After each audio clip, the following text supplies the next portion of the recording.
Tokwa, Tokwa, paano ka ba ginagawa? Bakit napakasarap mo talaga? Anong sikretong mga sangkap meron ka? Sa sobrang nais namin malaman, pabrika ng Tokwa sa Caloocan, aming minanmanan.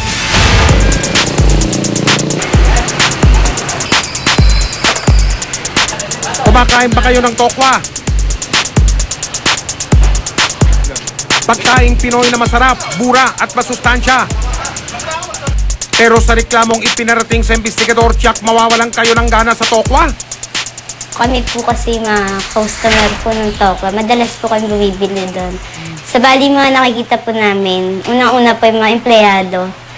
Nakasando lang po sila, wala pong hairnet. Tapos yung iba po, may nakikita rin po kami minsan na mga nakahubad po yung iba.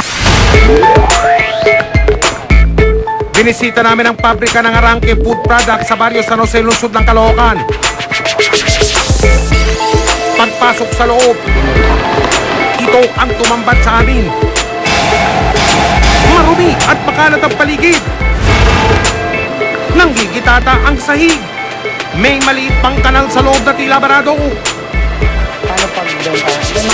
Nangingitim na sa dumi at kinakalawan na rin ang gilingan ng soya beans na siyang pangunahing sangkap sa paggawa ng Tokwa.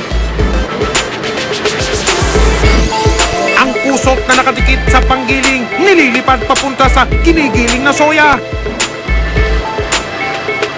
Mainit sa loob ng factory kaya topless ang mga manggagawa. Ang kanilang lutuan, panahon pa yata ng hapon ang huling nalinis. Napapakamot tuloy si Kuya. Ang lalaking ito naman, tagahalo ng bagong lutong Tokwa. Pampaalat kaya ang pawis niya.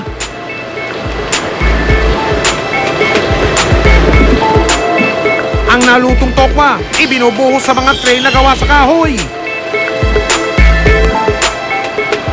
Ang Tokwang nasa malalaking lata, handa nang dalhin sa mga pamilihan.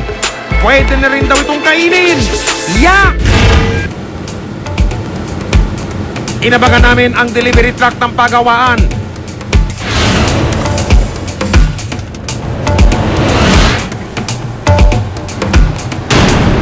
Binaybay ang kahabaan ng EDSA. Palengke. Pagdating sa Balintawak, pumasok sa isang palengke.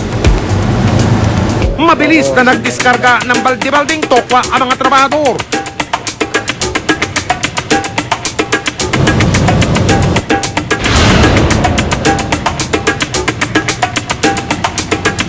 Sa tindahang ito pala tinadala ang Tokwa. Inilagay ang Tokwa sa plastic para ibenta ng tingi-tingi. Ang nagre-repack nakahubad na. Kinakamay pa ang paghawak sa Tokwa. Naku naman, nagugas ka naman ng kamay. Sa kalagitnaan ng pagbabalot, biglang tumigil ang lalaki at kinuha ang katas ng Tokwa. Wow! Ang pang-foods pa ni Kuya, sabaw ng Tokwa. Luminis mang bahagya ang paa, lalong dumumi naman ang kamay niya. Yak!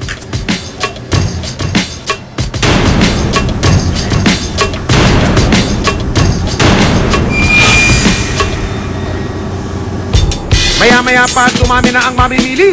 Mabenta ang Tokwa. Kasama sa mga bumili ang mga babaeng ito. Nandito pala sa Valenzuela ang punta.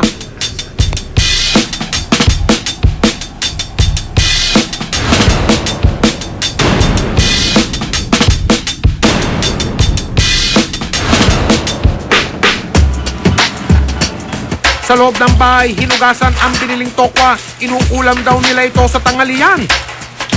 Pero bago pa nila mailuto ang Tokwa, ipinakita namin ang kuha ng aming kamera. Akala ko napakasarap ng Tokwa, nakakadiri, yak!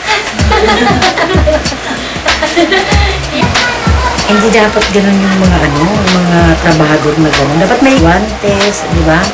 Di siyempre, hindi na kami kakain ito dahil marumi pala itong paggawaan ng Tokwa na to.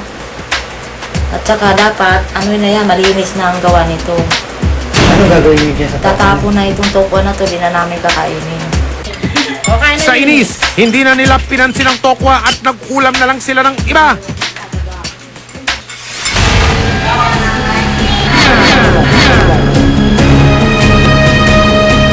Ipinasuri namin ang nabili naming tokwa mula sa factory